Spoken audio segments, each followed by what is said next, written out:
কৃষ্ণ কৃষ্ণ শংকৰ গুৰু হৰিৰাম। আজি আমি সাক্ষাৎকাৰ অনুষ্ঠান ভাগলৈ পুনৰ আগবাঢ়িছোঁ। আজি অলপমান ব্যতিক্ৰম হ'ব। আমাৰ অনুষ্ঠানৰ পৰা যিহেতুকে সঁচাখিনি আৰু কিছুমান বস্তু তথ্য আকাৰে প্ৰকাশ কৰাৰ এটা প্ৰয়াস কৰি অহা হৈছে, বিভিন্নজন লোকে আহি আমাক সেইকণ সুবিধা প্ৰদান কৰাৰ বাবে সকলোলৈকে আমি প্ৰথমতে কৃতজ্ঞতা স্বীকাৰ কৰিছোঁ। আজি আমি আধ্যাত্মিকতা জগতৰ কথাবোৰ আলোচনা নকৰিম। আজি আমি আলোচনা কৰিম সামাজিক মাধ্যমত বিশেষভাৱে এতিয়া চৰ্চিত অৱস্থাত থকা কৃষ্ণগুৰু সেৱাশ্ৰমৰ লগত সংগতি ৰাখি কিছু কথা, তাৰ বিষয়ে আজি আলোচনা হ'ব। আজি আমাৰ আমন্ত্ৰিত অতিথি হৈছে ৰুদ্ৰকান্ত বৰা ডাঙৰীয়া বাপ। তেখেত দুলীয়াজানৰ হয়। গতিকে তেখেতলৈও ইতিমধ্যে বহু কিছুমান ফোন কল মেছেজ গৈছিলে যে আমি এই সম্পৰ্কত দুআষাৰ কথা এনেকৈ প্ৰচাৰ কৰা। আমি কৈছিলোঁ যে পূৰ্বতে এইখিনি কথা বহুত আলোচনা হৈয়ে গৈছে, আমি ইয়াত মাত নামাতিলেও চলিব, কিন্তু ৰাইজৰ কমেণ্ট আৰু ৰাইজৰ পৰা অহা ফোন কলৰ কাৰণেই আজি আমি অনুষ্ঠানভাগ অতি কম সময়ৰ ভিতৰত আয়োজন কৰাৰ এটা মানস কৰিছোঁ। আৰু এভাগ কথা লগতে প্ৰকাশ কৰোঁ, আজি অনুষ্ঠানভাগ কাৰোবাক সমালোচনা কৰাৰ মূল উদ্দেশ্য নহয় যদিও সত্যখিনিক উদ্ঘাটন কৰিবলৈ এটা প্ৰয়াস কৰা হ'ব। ইয়াতে আহি পৰিব প্ৰেমানন্দ বাপজনাৰ কথা, শংকৰ গুৰু মাধৱ গুৰুৰ কথা, ইয়াতে আহি পৰিব তেখেতে নিজৰ ৱেবছাইটত লিখি থকা কল্কি অৱতাৰৰ কথা, এইখিনি কথা।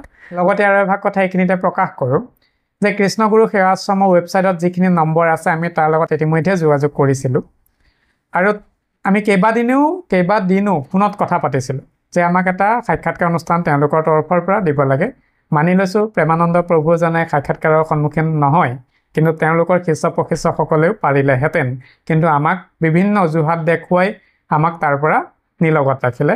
গতিকে আমিও এতিয়া যিহেতুকে সঁচাখিনি উদ্ঘাটন হ'ব লাগে, আমি আশা কৰিছিলোঁ তেওঁলোকৰ কৰ্তৃপক্ষ বা তেওঁলোকৰ অনুষ্ঠানৰ লোকৰ পৰা পোনপটীয়াকৈ এই প্ৰশ্নখিনিৰ উত্তৰ আমাক দিবৰ কাৰণে, যিহেতুকে আন সৰু সুৰা কথাৰ লগতে শংকৰদেৱৰ লিখনিটো কপি কৰাৰ কিছু কথা আহি পৰিছে আৰু এনেকুৱাখিনি অজস্ৰখিনি আছে। তেওঁ বিদেশত গৈ কি ড্ৰেছ পোছাক পৰিধান কৰিছে সেইবোৰ আমি বৰ বিশেষকৈ আলোচনা নকৰোঁ, কিন্তু কিছুমান বস্তু আছে যিখিনি বস্তু একেবাৰে এৰাই চলিব নোৱাৰি। গতিকে আজি এই অনুষ্ঠান ভাগত সমালোচনাৰ মূল উদ্দেশ্য নহ'লেও সত্যখিনিক প্ৰকাশ কৰি দিয়াটোৱেই মূল উদ্দেশ্য হিচাপে আগুৱাই নিবলৈ প্ৰয়াস কৰিম। কৃষ্ণ, আমি অনুষ্ঠান ভাগৰ কাৰণে আগবাঢ়িছোঁ। কৃষ্ণ কৃষ্ণ শংকৰ গুৰু হৰিৰাম, কৃষ্ণ শংকৰ গুৰু হৰিৰাম। গোপীনিৰধন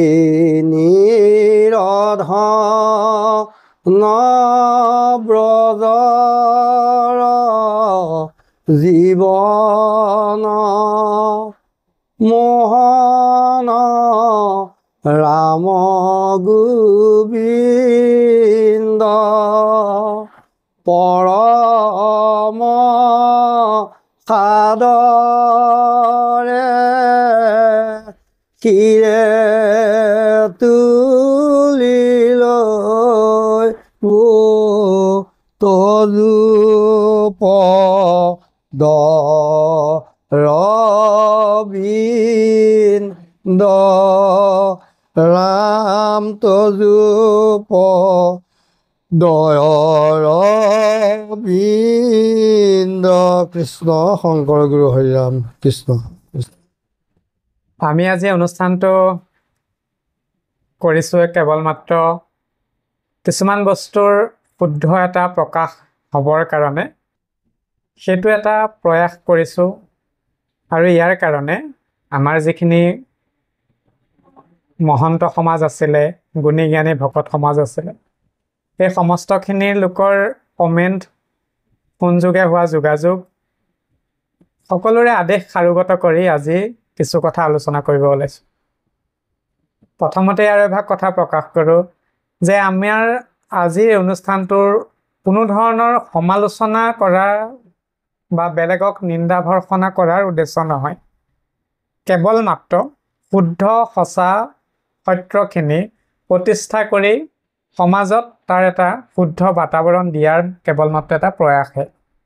গতিকে উপযুক্তখিনি সমস্তখিনিয়ে গুণী জ্ঞানী মহন্তসকলে আত্মবিচাৰ মন্থনেৰে তাক চালি জাৰি চাব আৰু আমাক কমেণ্টৰ মাধ্যমেৰে সেইখিনি আমাক অৱগত কৰিব।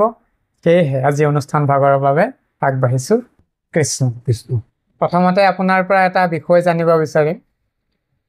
আচলতে আমি গুৰু বুলি কাক ভজিম, আৰু গুৰু হ'বলৈ হ'লে সেই গুৰুজনৰ বিশেষত্ব কেনে হ'ব লাগে আৰু সকলো লোকেই জানো নিজকে গুৰু বুলি বখানিব পাৰে এই বিষয়ে অকণমান চমুকৈ কওকচোন।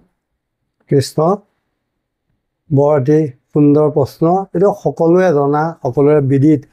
তথাপি আপুনি যেতিয়া ইয়াক আকৌ প্ৰশ্ন উত্থাপন কৰিছে, কম বেছি পৰিমাণে আমি গুৰুৰ বিষয়ে কওঁ। আৰু সকলোজনে গুৰু মানে কোন, গুৰু মানে কি? প্ৰথমতে গুৰু, গু শব্দে অজ্ঞান আৰু ৰু শব্দে পোহৰ। অজ্ঞান আন্ধাৰ দূৰীকৰণ কৰি যি পোহৰৰ বাট দেখুৱাই, সেয়ে হৈছে গুৰু। সেই গুৰুজন আমাৰ জগতগুৰু শ্ৰীমন্ত শংকৰদেৱ। কাৰণ শ্ৰীমন্ত শংকৰদেৱৰ বাহিৰে আমাৰ আৰু গুৰু বেলেগ নাই। গুৰুৱে যিখিনি সময়ত অজ্ঞানতাই আকাশ বতাহ ছানি আছিলে, চাৰিওফালৰ পৰা কেৱল খালী অন্ধবিশ্বাস, কুসংস্কাৰ আৰু যিবিলাক মানে অমানৱিক কৰ্ম, সেইবোৰ কৰ্মৰে গোটেই দেশ ছানি ধৰিছিল। তেতিয়া চাৰিওফালে কেৱল নৰবলি আৰু দেৱ দেৱতাৰ ওচৰত মানে পশু বলি হৈছিল। সেইখিনি সময়তেই মহাপুৰুষ গুৰুজনা আৱিৰ্ভাৱ হৈছিলে। আৰু সেইখিনি সময়ত ইয়াত কেৱল ধৰ্মহে আছিল। ধৰ্মত আকৌ অন্ধ ধৰ্ম, যিটো ধৰ্ম নহয়, ধী ধাতুৰ লগত মন প্ৰত্যয় যোগ হৈ ধৰ্ম শব্দ সিদ্ধ হৈছে। ধৰ্ম মানে ধাৰণ কৰা, যি ধৰি ৰাখে। ধৰ্ম এবো হতো হন্তি, ধৰ্ম ৰক্ষিত ৰক্ষিতা। ধৰ্মই কৈছে যি মোক ৰক্ষা কৰিব, মইহে তাক ৰক্ষা কৰিম। সেইকাৰণে সমস্ত ধৰ্মৰ ৰাজা হৈছে নাম। এইবিলাকক ধৰ্ম বুলি নকয়, ভকতি বুলিও নকয়। যেনেকৈ চৈত্যকাৰসকলে লিখিছিল যে পূৰ্বকালে ইদেশত নাছিল ভকতি, নানা ধৰ্ম কৰ্ম লোকে কৰিল সম্প্ৰতি। নানা দেৱ পূজয় কৰয় বলিদান, হংস চাগ মহিষ কাটে অসংখ্য প্ৰমাণ। তলগৈল লোক কলি পাপ সাগৰত, কৃপাময় কৃষ্ণে পাছে গুণী বৈকুণ্ঠত। ইটো লোক সমস্তক কৰিয়ে উদ্ধাৰ, শংকৰ মাধৱ নামে হৈব অৱতাৰ। এই শংকৰে হৈছে আমাৰ পৰম গুৰু। মহাপুৰুষ মাধৱদেৱে গুৰু পৰিচয় দেখুৱাই দিলে। যেনে শ্ৰীমন্ত শংকৰ হৰি ভকতৰ জানা যেন কল্পতৰু, তাহান্ত বিনাই নাই নাই নাই আমাৰ পৰম গুৰু। ইমান ডাঙৰ গুৰু দেখুৱাই দি থৈ গ'ল। আৰু সেই মহাপুৰুষ মাধৱদেৱে ডাঙৰ এটা সুবিধা দিলে মহাপুৰুষ গুৰুজনাক, ইমান ডাঙৰ বঁটা। সেইটো হৈছে সৰ্বগুণাকৰ। কোন এজন বিদগ্ধ পণ্ডিত, এজন ভাল মানে গুৰুজনাৰ প্ৰপন্ন শিষ্য, তেওঁ ইমানবোৰ শাস্ত্ৰ ৰচনা কৰিছে। অসমবাসীক শংকৰদেৱে প্ৰকাশ কৰিছিল। শ্ৰীমন্ত শংকৰে প্ৰকাশিলা গোবিন্দৰ গুণ নাম যশ, জগতৰ লোকে পৰম আনন্দ গাৱে। হেনে শংকৰক গুৰু বিনে কমনৰ কাৰণে আনজনে, লোকৰ মাজত আপুনি গুৰু বোলা। সেই মাধৱ পুৰুষজনাই প্ৰচাৰ কৰিলে। আৰু সেই প্ৰচাৰকজন আমি গুৰু নোবোলো, কাৰণ শংকৰেহে প্ৰিয়তম, মাধৱকহে শিষ্য জনা। তেহো যাবে বৈকুণ্ঠক গৈলা, শংকৰৰ শুদ্ধ ধৰ্ম তাক ধ্বজা কৰি লোকে চকীমতে প্ৰৱৰ্তি বিলৈলা।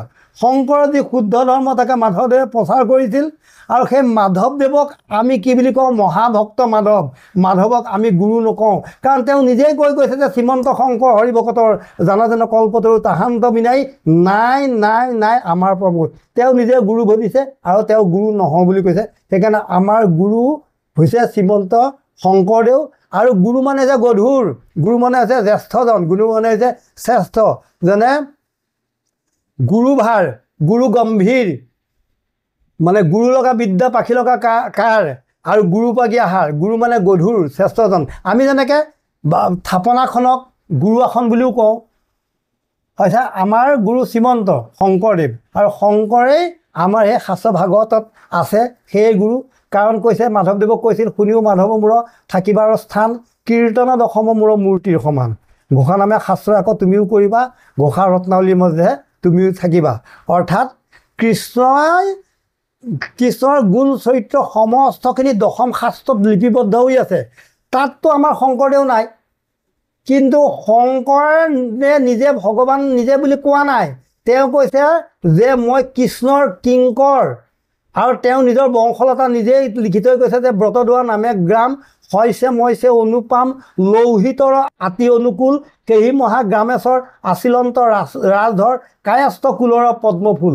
পাছত লাষ্টত তেন পুত্ৰ শিশুমতী ৰচিলা শংকৰ কবি। তেওঁ শিশুমতী বুলি কৈছে আৰু তেওঁ কৃষ্ণৰ কিংকৰে শংকৰে ভনে বুলি কৈছে আৰু মাধৱদেৱেও মহামূৰ্খমতী, তেওঁ নিজে মূৰ্খমতী বুলি কৈছে। তেওঁ কেতিয়াও নিজকে নিজে গুৰু বুলি কোৱা নাই। সেইকাৰণে শাস্ত্ৰত কি কৈছে যে শুনিও মাধৱ মূৰত থাকিবৰ স্থান কীৰ্তন দশম মূৰ্তিৰ সমান, মানে কৃষ্ণই শংকৰ, কিন্তু শংকৰে তেওঁ নিজে কোৱা নাই, কিন্তু উদ্য হিচাপে তেওঁ ভকতক কৈ থৈ গ'ল যে মোৰ দশম কীৰ্তনত মই থাকিম সদায়, আৰু সেই দশম ভগৱন্ত কৃষ্ণৰ গুণ, আৰু তেওঁ নিজেই কৃষ্ণ, নিজেই কৃষ্ণই শংকৰ স্বৰূপে আহিছে।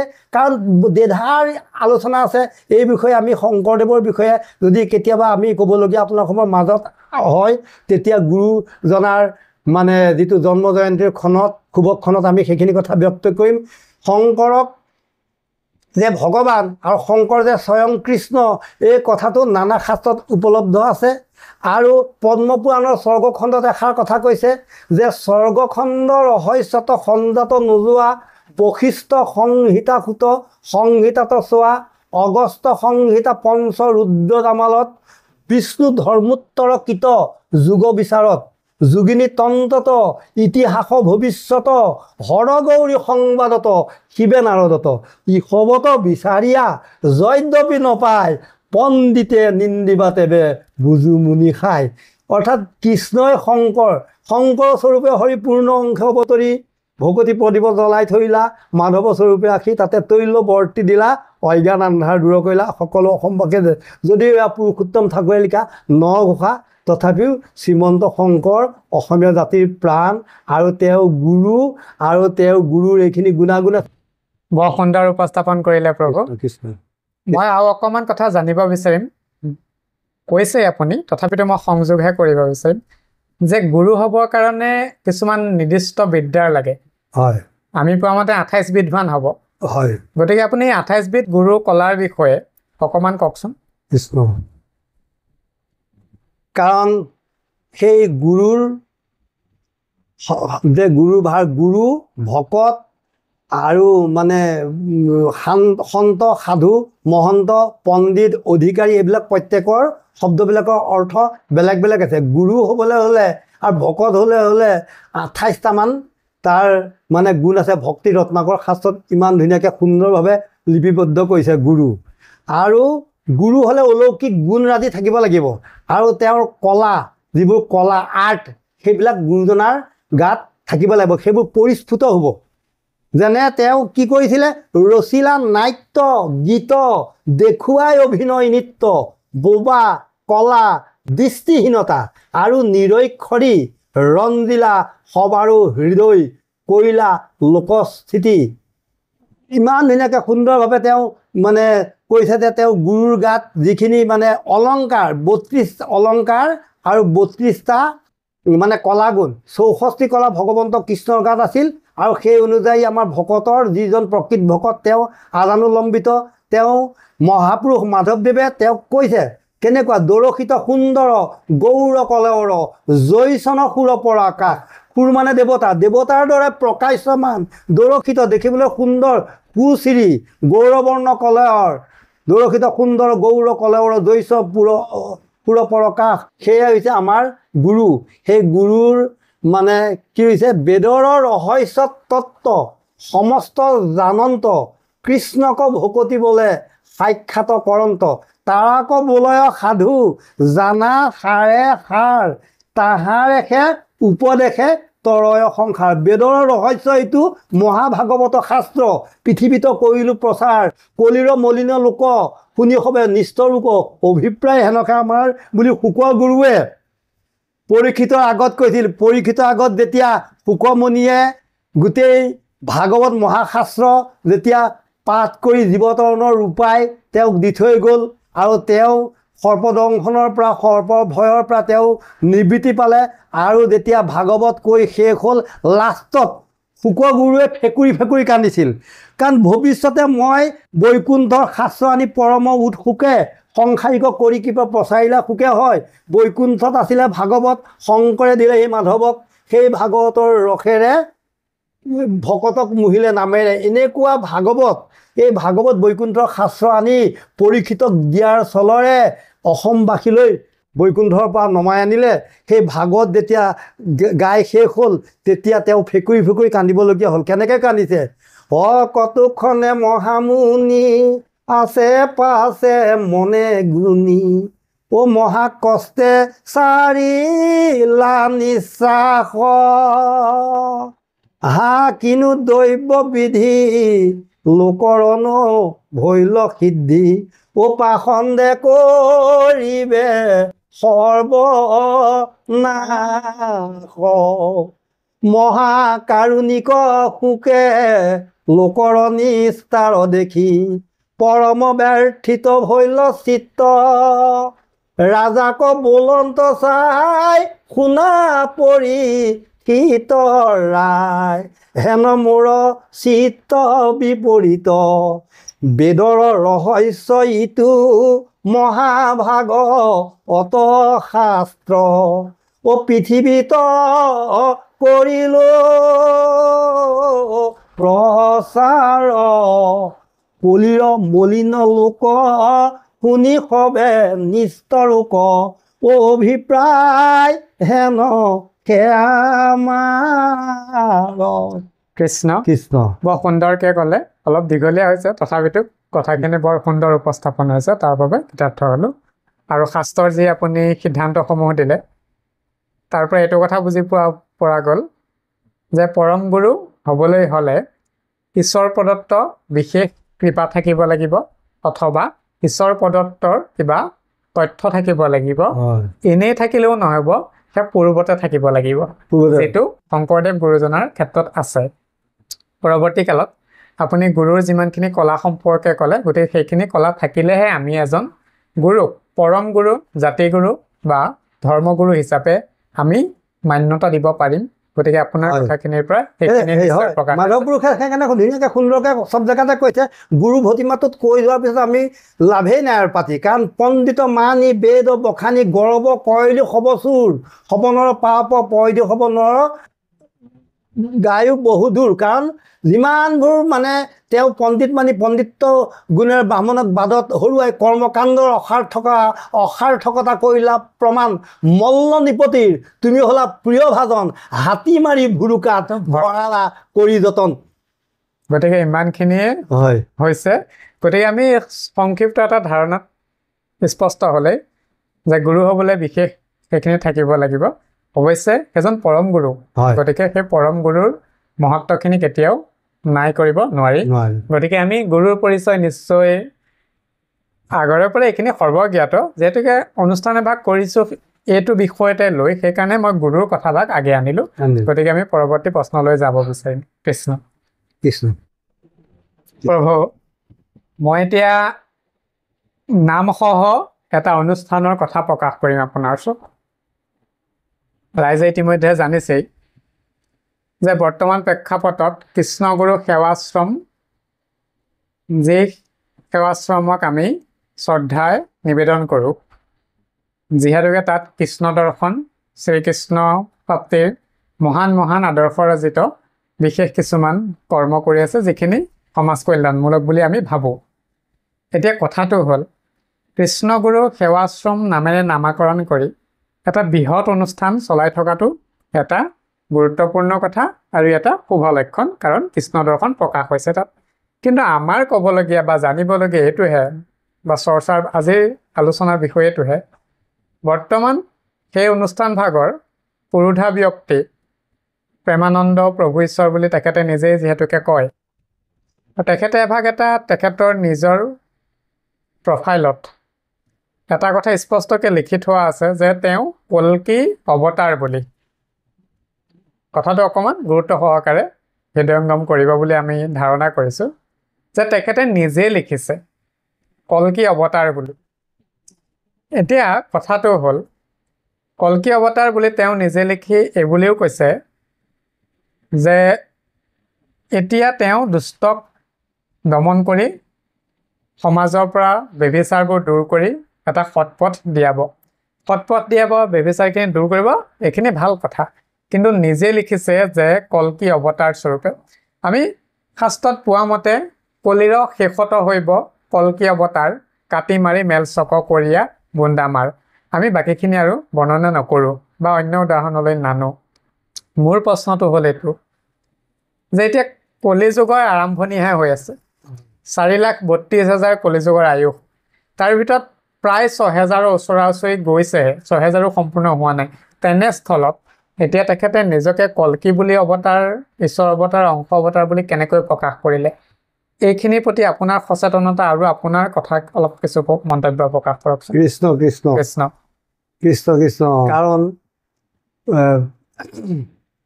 এইবিলাক কথা আপোনাৰ আজি যিখিনি কথা কৈছে, আজি আমাক ধৰি লওক এই বিষয়ে আলোচনা কৰিবৰ কাৰণে এইটো আপুনি এটা মানে ঠাই দিছে, এইটো বৰ গুৰুত্বপূৰ্ণ কথা।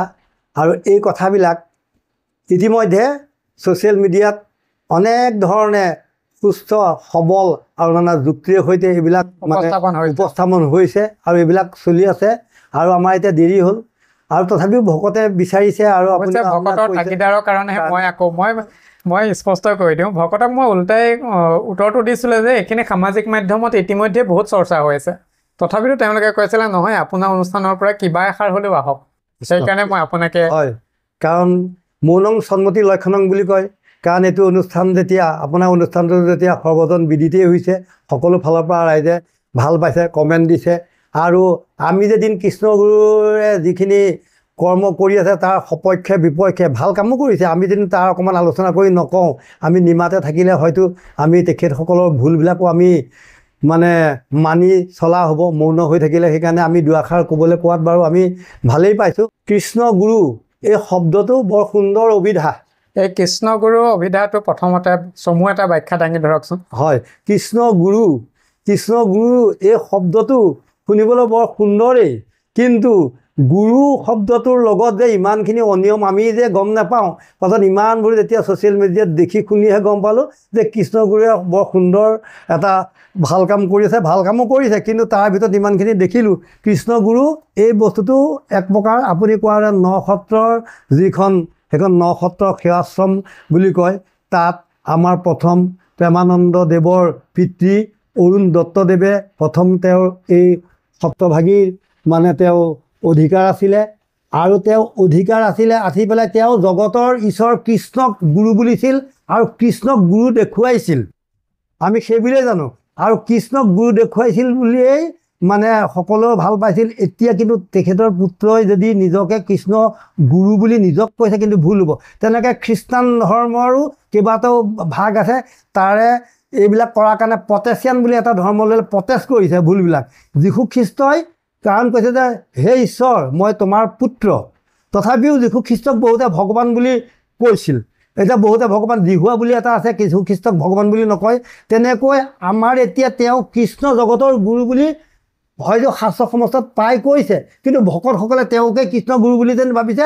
ভকতৰো ভুল হৈছে, আৰু তেওঁ যদি কৈছে তেতিয়া তেখেতৰো আমাৰ ভুল হৈছে বুলি আমি ক'ম। আমি এইটোহে স্পষ্ট কৰিব বিচাৰিছোঁ, তেখেতৰ ৱেবছাইটত নিজে স্পষ্টকৈ লিখি থোৱা আছে তেওঁ কল্কিৰ অৱতাৰ বুলি। সেইটো ক'ম বাৰু। এই গুৰুটো এটা বৰ ডাঙৰ কথা আহিছে। কৃষ্ণগুৰু প্ৰথমতে কৃষ্ণগুৰু আশ্ৰম, কাৰণ শ্ৰীমন্ত শংকৰে প্ৰকাশিলা গোবিন্দৰ গুণ নাম যশ, জগতৰ লোকে পৰম আনন্দে গাৱে, এনেয় শংকৰ গুৰু বিনে কমনৰ কাৰণে আনজনে, লোকৰ মাজত আপুনি গুৰু বোলাৱে। কাৰণ শ্ৰীমন্ত শংকৰে প্ৰকাশিলা গোবিন্দৰ গুণ নাম যশ, জগতৰ লোকে পৰম আনন্দে গাৱে বুলি কৈছে। ভগৱন্ত কৃষ্ণৰ গুঞ্জক শংকৰেহে প্ৰচাৰ কৰিলে। বান্ধ কৃষ্ণক আবে এহেন দেখে চিনাইলন্ত, অন্ধক দিলে চক্ষুদান। শংকৰদেৱেই ইমানবোৰ ক'লে যে শ্ৰীমন্ত শংকৰেই আহি পেলাই শ্ৰীমন্ত শংকৰে প্ৰচাৰ কৰিলে, মাধৱদেৱে প্ৰচাৰ কৰিলে, কৰি পেলাই কৃষ্ণ জগতৰ গুৰু বুলি নানা শাস্ত্ৰত কৈছে। কাৰণ উহি পৰম গুৰু পুত কাহা পায় বুলি ৰাগ বেলৱাৰত বৰগীতত মহাপুৰুষ মাধৱদেৱে কৈছে। মাধৱদেৱে নামঘোষাত কৈছে প্ৰিয়তম আত্মা ঈশ্বৰ দেৱতা, হৰি হৰি হৰি হৰি হৰি হৰি হৰি কৃষ্ণকে বান্ধৱ গুৰু আমাৰ, কৃষ্ণৰ চৰণ পংকজ বিনাই, হৰি হৰি হৰি হৰি মই অনাথৰ গতি নাহি নাহি, তাকে কৃষ্ণক বন্দে জগত গুৰুম বুলি কীৰ্তন পঢ়োঁতে আমি তাত গাওঁ আৰু কৈছে যে হে হে পৰম গুৰু পুৰুষোত্তম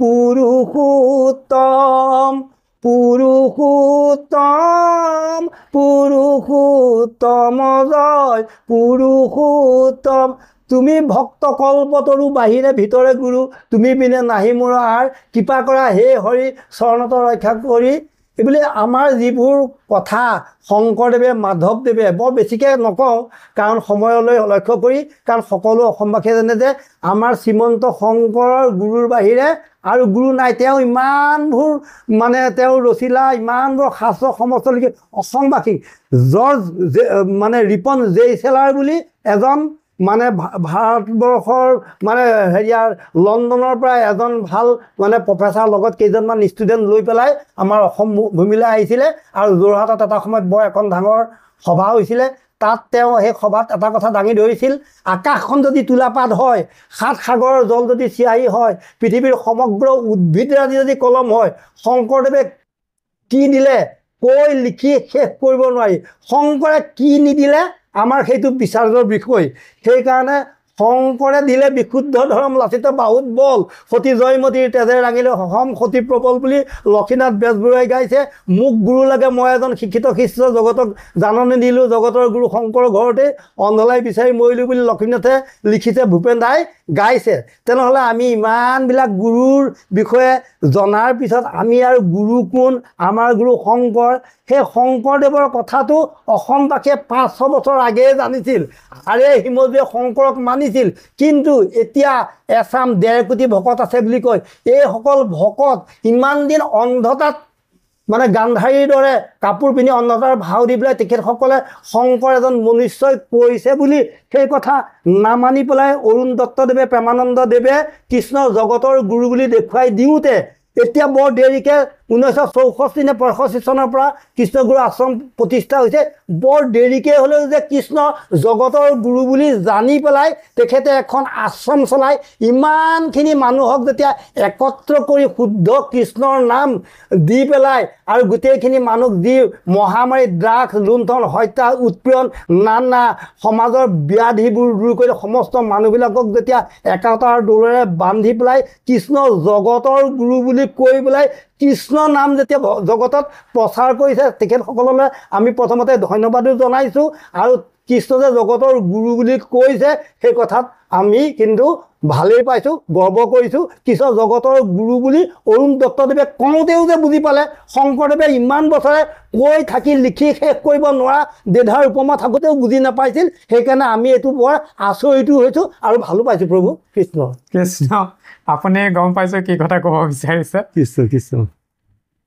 শংকৰ গুৰুজনাই কৈ থৈ গ'ল কৃষ্ণ পৰমেশ্বৰ জগতৰ গুৰু বুলি হয় গতিকে তাৰ পাছত সৌ সিদিনা বুলিয়ে ক'ব লাগিব হয় গতিকে সৌ সিদিনা জন্ম হোৱা হয় সেৱাশ্ৰমেও যেতিয়া জগতৰ গুৰু হিচাপে প্ৰতিষ্ঠা কৰিলে ই এটা শুভ লক্ষণ হয় হয় কিন্তু মোৰ প্ৰশ্নটো আছিল এইটোহে যে কল্কি অৱতাৰ বুলি তেখেতে নিজকে কেনেকৈ ক'ব পাৰে কৃষ্ণ কৃষ্ণ কৃষ্ণ এই কথাটো আছে এই কথাটো চমুকে কওক কল্কি অৱতাৰ আমি তেখেতক সমাজ সংস্কাৰক হিচাপে মানি লৈছোঁ বাৰু হয় হয় হয় কৃষ্ণ ধৰ্ম প্ৰচাৰৰ ক্ষেত্ৰত আগস্থান লৈছে মানি লৈছোঁ শ্ৰদ্ধাও কৰিছোঁ ভালো পাইছোঁ কিন্তু এইটোত সহমত কোনো কাৰণত প্ৰকাশ কৰিব নোৱাৰোঁ তেখেতক নিজকে তেখেতে ভগৱন্ত বুলি যে কৈছে আৰু এটা কথা আপুনি কৈ লওক তাৰপাছত মই আৰু দুই এটা কথা জানিব লগা আছে আপুনি মোক খালি পোনপটীয়া প্ৰশ্ন উত্তৰখিনি দিব কৃষ্ণ কৃষ্ণ কল্কি অৱতাৰ বুলি যে উল্লেখ কৰিলে সেই বিষয়ে এটা প্ৰকাশ কৰকচোন কৃষ্ণ কল্কি অৱতাৰ সেইটো বৰ সাংঘাতিক কথা কাৰণ পৌণ্ডকে কৈছিলে মই ভগৱান বুলি তেনে কি হ'ল গতি ভগৱান হ'লে ভগৱানে ঐশ্বৰ্যবান মানে খালি ভগৱন্তৰ ঈশ্বৰ ভগৱান মা মানে লক্ষী ধম মানে প্ৰতি গোটেইবোৰ ভগৱন্তৰ সুবিধা আছে ভগৱান হ'লে ভগৱানে নিজে নকয় ভগৱন্তই কেতিয়াও কল্কি অৱতাৰ এতিয়াই ধাৰণ নকৰে কল্কি অৱতাৰ কি কাৰণ গুণমানাল লিখি থৈছে কি বুলি কৈছে ধৰি বাৰম্বাৰ 10 অৱতাৰ পৃথিৱীৰ ভাৰ খন্দিলা অপাৰ হুয়া কলকি ছন্দ জাতেক পাখন্দ কৰি খন্দ খন্দ বিহিলাহা ধন্দ। কলকি অৱতাৰ শেষ হৈ গ'ল। মুচুকুন্দ স্তুতিত যেতিয়া প্ৰভু ভগৱন্ত কৃষ্ণই কালযবনক খেদি খেদি নি গহ্বৰ পাইছিল, তাত মুচুকুন্দ সোমাই আছিল, আৰু যেতিয়া কালযবনক বধ কৰিছিল তেতিয়া মুচুকুন্দই কৃষ্ণক দেখি প্ৰণাম কৰিছিল। কৃষ্ণৰ অপৰূপ লীলা চাই পেলাই তেওঁ কৈছিল, মই গহ্বৰত থাকোঁতে মোৰ ২৭টা যুগ পাৰ হৈ গৈছে, এতিয়া ২৮ নম্বৰ দাপৰ যুগ। প্ৰত্যেক দাপৰত ভগৱন্তই কি কৰে, এটা এটা মনুৰ ৰাজত্বকালত ৭১টা মহাযুগ থাকে। তেতিয়া তেওঁ কি কৈছে, ৪টা সৈত এটা দাপৰ কৰি ৪টা যুগে এটা মহাযুগ হয়, তেনেকুৱা ৭১টা মহাযুগে এক মনন্তৰ বাদ হয়। এতিয়া মাত্ৰ ২৮টা যুগ পাৰ হৈ গৈছে। ২৯ নম্বৰ এইটো কলিযুগ, এইটো ২৯ নম্বৰ কলিযুগ, ৩০ নম্বৰ সত্য, ৩১ত ৩৩টা দাপৰত আকৌ কলি, এনেকৈ ৭১ নম্বৰ হ'বগৈ। আৰু তেতিয়াতো বহুত কাল আছে। আপুনি কৈছিলে ৪,৩২,০০০ মানে কলিৰ বয়স, এতিয়া ৫,০০০ ৬,০০০ মাত্ৰ বয়স গৈছে। সেইকাৰণে হৈ গ'ল কাৰণে কৈছে এতিয়া কলিৰ নাভি, এতিয়া বৈবৎসত মনুৰ ৰাজত্বকাল চলি আছে। এতিয়া বৈবৎসত মনুৰ ৰাজকাল, তাৰ পাছতে হৰ্ষজাতি নামৰ মনুৱে ৰাজ্য ল'ব। পাতালত থকা বলি গৈ পেলাই ইন্দ্ৰ হ'ব, পদটোৰ নাম হৈছে ইন্দ্ৰ, আৰু মানুহবিলাক বেলেগ বেলেগ পৃথিৱীৰ নৌ গৈ পেলাই ইন্দ্ৰ হৈছে। আৰু তেতিয়া বহুত যুগ আছে, কল্কি অৱতাৰ হ'ব। বৰ সুন্দৰকৈ উপস্থাপন কৰিলে, তাৰ বাবে ধন্যবাদ। এষাৰ কথা জানিব বিচাৰিম, শাস্ত্ৰত ক'ৰবাত লিখা আছে নেকি যে কল্কি অৱতাৰ হ'লে কল্কিয়ে গৃহস্থী ধৰ্ম পালন কৰিব বুলি? এইবোৰ ক'তো নাই। কল্কিয়ে মাত্ৰ দেৱদত্ত ঘোটক তুতি সকলোবোৰ কাটি মাৰি বিলেচ কৰিব বুলিহে লিখা আছে। কল্কি ক'ত জন্ম হ'ব নিৰ্দিষ্টকৈ ঠাই দিয়া আছে, কওকচোন। সেয়া বিষ্ণুযশা ব্ৰাহ্মণৰ ঘৰত, আৰু কলিৰ শেষত গৈ পেলাই সম্বলপুৰত কল্কি অৱতাৰ হ'ব বুলি লিখা আছে। অসমত হ'ব বুলিতো নাই। আৰু এতিয়া যে তেনেকৈ ক'লে কোনোবাই মানি ল'ব, গুণীজ্ঞানী মানুহে মানি নলয়। কেনেকৈ মানি ল'ব? কাৰণ কৃষ্ণ হৈছে চতুৰ দেৱতা, আৰু আমাৰ ভকতসকল চতুৰ দেৱতাৰ শিষ্য হ'লে চতুৰ হ'ব লাগিব। কাৰণ কৃষ্ণ এজন ভাল চিআইডি ইন্সপেক্টৰ, কাৰণ তেওঁ ভালুকৰ খোজ গুৰি গুৰি গৈ পেলাই কেনেকৈ হেমন্তমণি নিছিলগৈ, কেনেকৈ সিংহই নিলে, সিংহই নি পেলাই কেনেকৈ পালেগৈ, তাৰপিছত ভালুকৰ গাত বিচাৰি বিচাৰি, যিটো চিআইডি ইন্সপেক্টৰ, তেনেকৈ আমি চিআইডি কৰিব লাগিব কেনেকৈ কল্কি অৱতাৰ হয় নে নহয়। তেওঁ কি কৈছে, আমি যেতিয়া আমি চতুৰ হ'ব লাগিব, চতুৰ নহয় সুচতুৰ হ'ব লাগিব, কাৰণ আমি কৃষ্ণৰ সেৱক। কৃষ্ণ এতিয়া যিহেতুকে উল্লেখ আছে শাস্ত্ৰত যে এতিয়া কল্কি যুগৰ সময় নহয়, কল্কিৰ ক'ত জন্ম হ'ব পূৰ্বতে সিদ্ধান্ত শাস্ত্ৰত দি থোৱা আছে, সম্বলপুৰত হ'ব, অসমত নহয়।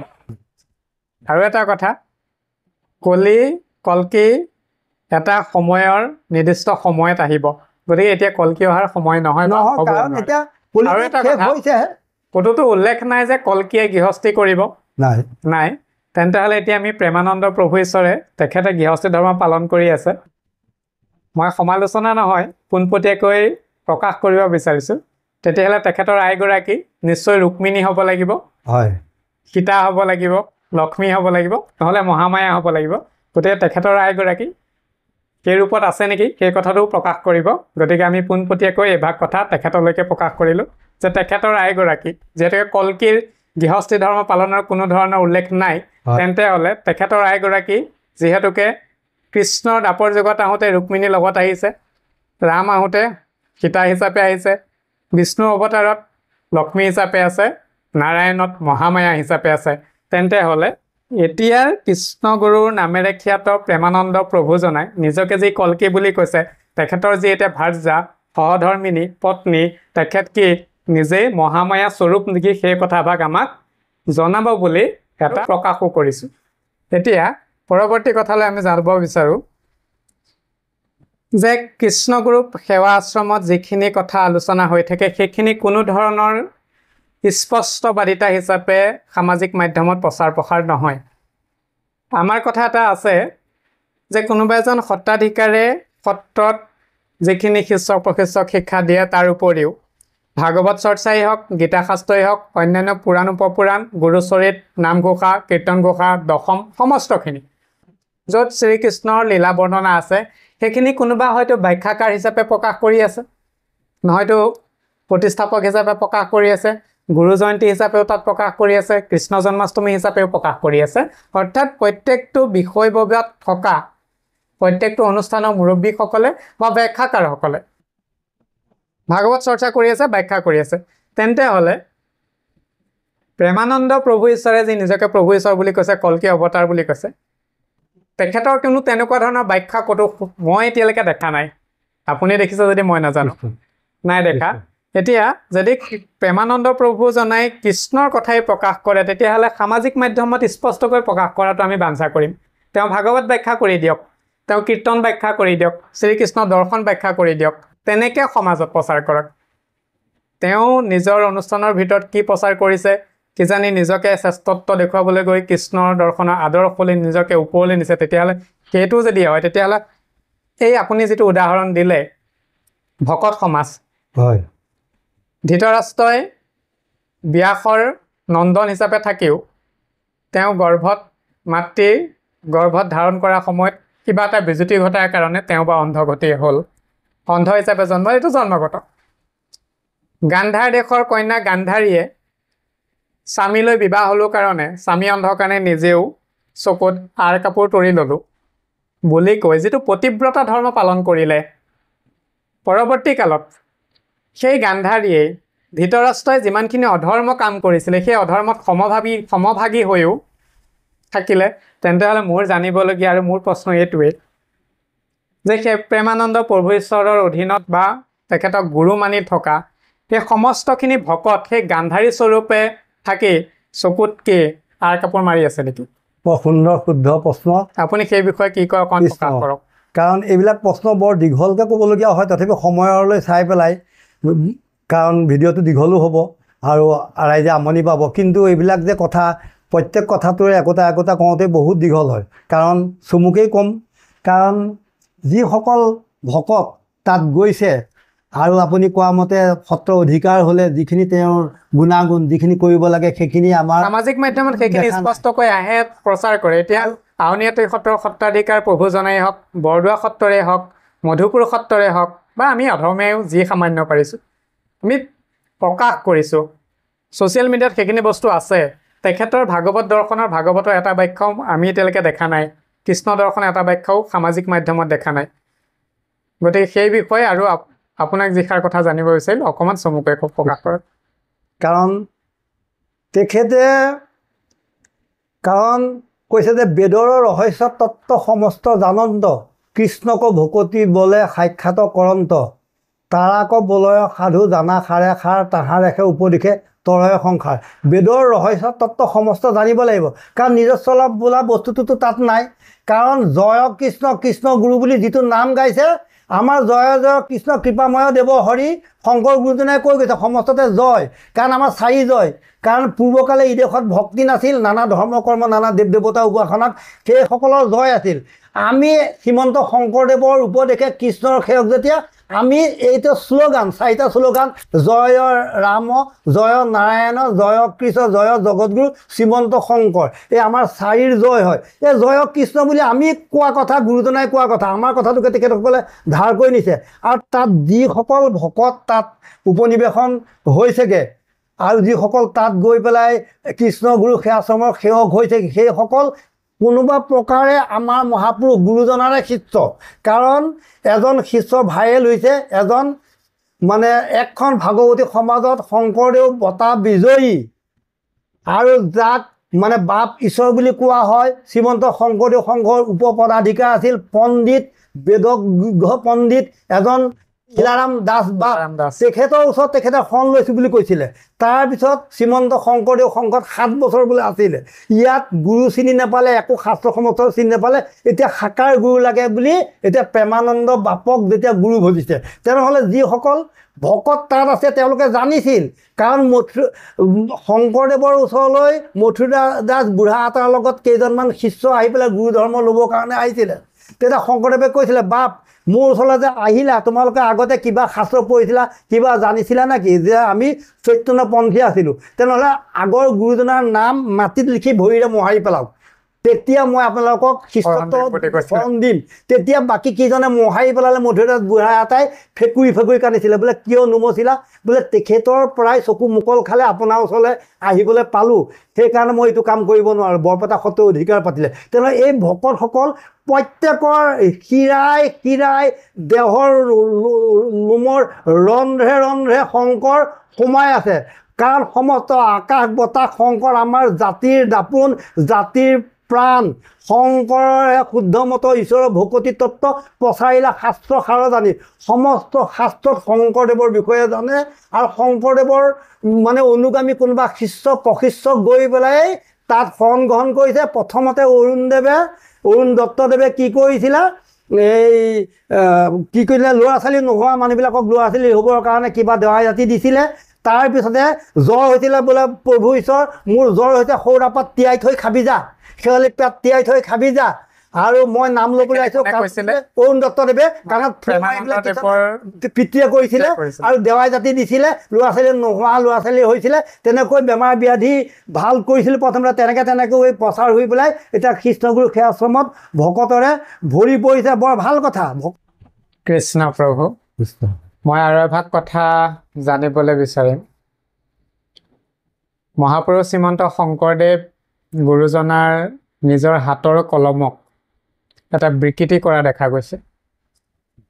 শ্ৰীমন্ত শংকৰদেৱ গুৰুজনাই লিখিছিলে পদত, কলিৰ পৰম ধৰ্ম জানা হৰি নাম, শংকৰে ৰচিলা ডাকি বোলা ৰাম ৰাম। এই যিভাগ পদৰ সামৰণি, অৰ্থাৎ যাক আমি ভণিতা বুলি কওঁ, গুৰুৱে নিজৰ নামেৰে ভণিতাত সামৰণি মাৰিছে যে কলিৰ পৰম ধৰ্ম জানা হৰি নাম, শংকৰে কহিলা ডাকি বোলা ৰাম ৰাম। এইভাগ মহাপুৰুষ শ্ৰীমন্ত শংকৰদেৱৰ হাতৰ কলম। এতিয়া মহাপুৰুষ শ্ৰীমন্ত শংকৰদেৱৰ হাতৰ কলমত বিকৃতি কৰিছে, এইটো এটা কিন্তু ইমানটাই সহজ বা এৰিবলগীয়া কথা নহয়। এটা দুঃসাহস। আমি শ্ৰোতামণ্ডলীলৈ যিটো আমি ফুটেজ সামাজিক মাধ্যমত পাইছোঁ, সেইটোকে আমি দিম বাৰু। এতিয়া কলিৰ পৰম ধৰ্ম কৃষ্ণগুৰু নাম, যিজনে জপয় তাৰ পুৰে মনস্কাম। হয়, আজিৰ পৰা কৃষ্ণগুৰু কথাটো হ'ল, তেখেতসকলে সেই কোটটোক বিকৃতি কৰি লিখিছে যে, মই চাই ক'ব লাগিব, কলিৰ পৰম ধৰ্ম কৃষ্ণ গুণ নাম, যিজনে জপয় তাৰ পুৰে মনস কাম। মহাপুৰুষ শ্ৰীমন্ত শংকৰদেৱ গুৰুজনাৰ কলম আছিলে, কলিৰ পৰম ধৰ্ম জানা হৰি নাম, শংকৰে ৰচিলা ডাকি বোলা ৰাম ৰাম। তাৰ ঠাইত কৰা হৈছে, কলিৰ পৰম ধৰ্ম কৃষ্ণ গুৰু নাম, যিজনে জপয় তাৰ পুৰে মনস কাম। এই এনেকুৱা এটা বিকৃতি কৰাৰ যিটো দুঃসাহস কৰিলে,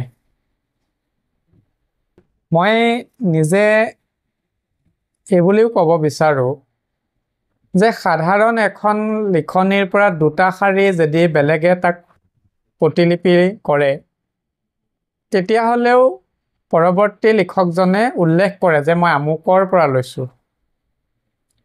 আমি যেতিয়া ছেমিনাৰ পেপাৰ এখন প্ৰস্তুত কৰোঁ বা অন্যান্য গ্ৰন্থপঞ্জীৰ কথা, আমি তাত পাদতিকাৰ কথা আমি উল্লেখ কৰোঁ।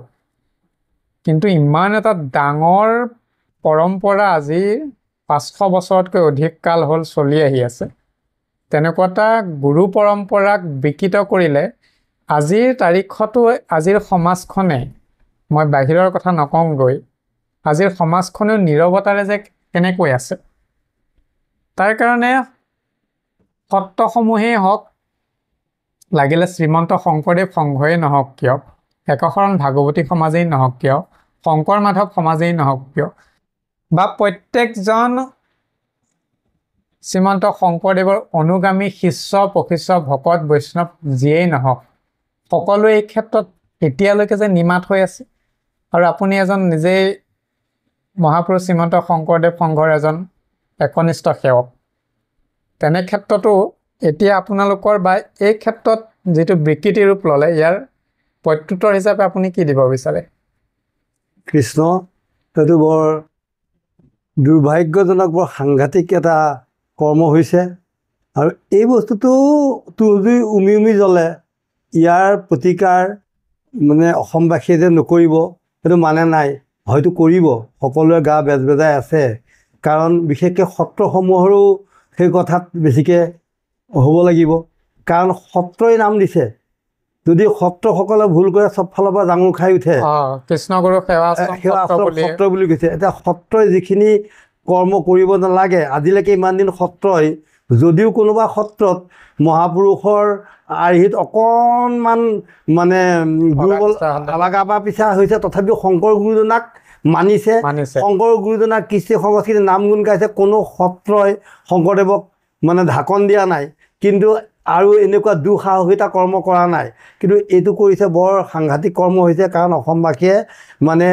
জাগ্ৰত হ'ব আৰু তাৰ উচিত উত্তৰ দিব নিদিয়াকৈ নাথাকে কাৰণ সকলোৱে চাই আছে সেই উপযুক্ত সময়লৈ ৰৈ আছে কাৰণ জাতীয় সংগীতটো কিছুদিন আগতে তাৰ সুৰটো নে কি অকণমান মানে অগা পিছা কৰিছিল তাতে অসমবাসী জাঙুৰ খাই উঠিছে নহ'ব বুলি আপুনি কেনেকৈ ক'লে প্ৰভু কাৰণ জাঙুৰ খাই উঠিছে কোনোবা সত্ৰ ৰঙানে হালধীয়া কাপোৰ পিন্ধি পেলাই নাম প্ৰসংগ কৰিছিল সেই কথাও ভাইৰেল হৈছে তাৰপিছতো আমাৰ খ্ৰীষ্টানসকলে আমাৰ শংকৰদেৱৰ মানে বৰগীত বা দিহানামৰ সুৰত তেওঁলোকে প্ৰে কৰা যিবোৰ কাম হৈছে সেইবিলাকতো মাত মাতিছে আৰু এইটো কথাত যে মাত নেমাতিব আপুনি কেনেকৈ ক'লে মাত মাতিব লাগিবই লাহে লাহে আপুনি চাব আৰু মাত মাতিব লাগিব কাৰণ এইটো বৰ অপৰাধৰ কাম কৰিছে কাৰণ গুৰুজনাৰ ইমান ডাঙৰ গুৰুজনাৰ লেখনি আৰু গুৰুজনাৰ আমাৰ সৰু সুৰা মানুহৰ হাত দিয়া নাই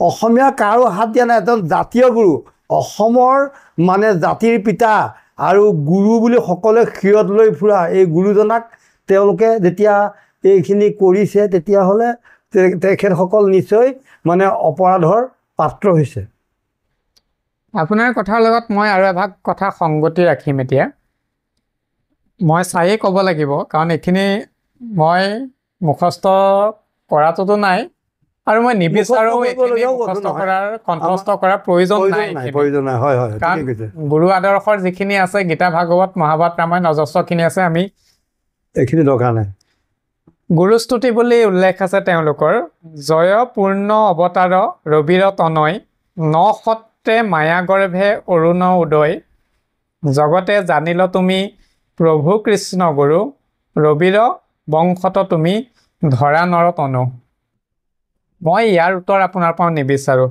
আপুনি পদফাঁকিৰ বা স্তুতি ফাঁকিৰ আলমত কি প্ৰকাশ কৰে আপোনাৰ ওপৰত এৰিছোঁ এতিয়া চাওক ইমানতো ৰাইজ ক'লে বেয়া যে আমাৰ বহুতো ভিডিঅ' ওলাইছে তেওঁলোকক অৱমাননা কৰিছে নহয় অৱমাননা কি কাৰণ এখেতসকলৰ ওপৰত মানে বিহিত ব্যৱস্থাই মানে অসমবাসীয়ে ল'বই লাগে কাৰণ ভগৱান বুলি তেখেতসকলক ক'বলৈ অধিকাৰ পালে আৰু তেওঁলোকে ইয়াক কোনে লিখিছে নিজে লিখিছে নে নাই ভকতে লিখিছে তেনেহ'লে সেইখিনি মানে তেখেতসকলে কেলৈ বুজা নাই আজি এইটো যুগত এই ডিজিটেল যুগত য'ত চন্দ্ৰত মানে গৈ মানুহে অৱতৰণ কৰি আহিল য'ত মংগল গ্ৰহত মানে পানী বিচাৰি ফুৰিছে জীৱত থাকিবৰ উপযোগী হয়নে নহয় ৰবৰ্টৰ যুগ আৰু য'ত মানে গুগলত চালে সকলো বস্তু পায় যদি ভগৱান অৱতাৰ হ'ব তাৰ আগতে লিপিবদ্ধ হ'ব হাজাৰ হাজাৰ বছৰৰ আগে আমি গাইছিলোঁ সেই কথাকেইটা কৈছিলোঁ কাৰণ শংকৰদেৱ যে জন্ম হ'ব মানে নিজে যে ভগৱান আৰু সেই কথাটো একেবাৰে হাজাৰ হাজাৰ বছৰৰ আগে মানে কুৰুক্ষেত্ৰ পুৰাণত কৃষ্ণদেৱে নিজে কৈ থৈছে যে মানে নন্দস্তু কুসুম্বু সাক্ষাৎ যশোদা সত্যচন্দিকা শূদ্ৰকুলে দয়ুৰ্জাত কামৰূপে ভৱিষ্যতি তব বিৰিজু মম জাত শংকৰ খ্যাতি মস্তক জগদুদ্ধাৰ হেতুনাং অৱতৰ্য সমাধিকম তথায়ৱতীৰ্ণ হৰি সাক্ষাৎ লোকনাং হিতকাময়া নানা গীত কবিত্তেন সুকৃত সততং বিভু পৰম ব্ৰহ্মৰূপেণ তৈশ্য শংকৰ নামত ব্ৰতদোৱা নাম গ্ৰামে নিজ ভক্তি প্ৰচাৰয়ত স্বয়ং কৃষ্ণদেৱে দাপৰ যুগত কুৰুক্ষেত্ৰ মহাৰণত নন্দ যশোদাৰ আগত কৈছিল, হে নন্দ, হে মোৰ পিতা নন্দ, হে মাতা যশোৱা, তোমালোক গৈ কায়স্থ কুলত, শূদ্ৰ কুলত, কামৰূপ অসমত তুমি কুসুম্বৰ ভূঞা হিচাপে জন্মগ্ৰহণ কৰিবা, মাতৃ সত্যসন্ধা হিচাপে জন্মগ্ৰহণ কৰিবা। তোমালোকৰ বীৰ্যত, তোমালোকৰ ঔৰসত মই শ্ৰীমন্ত শংকৰ নামেৰে খ্যাতিমন্ত হৈ জন্মগ্ৰহণ কৰিম।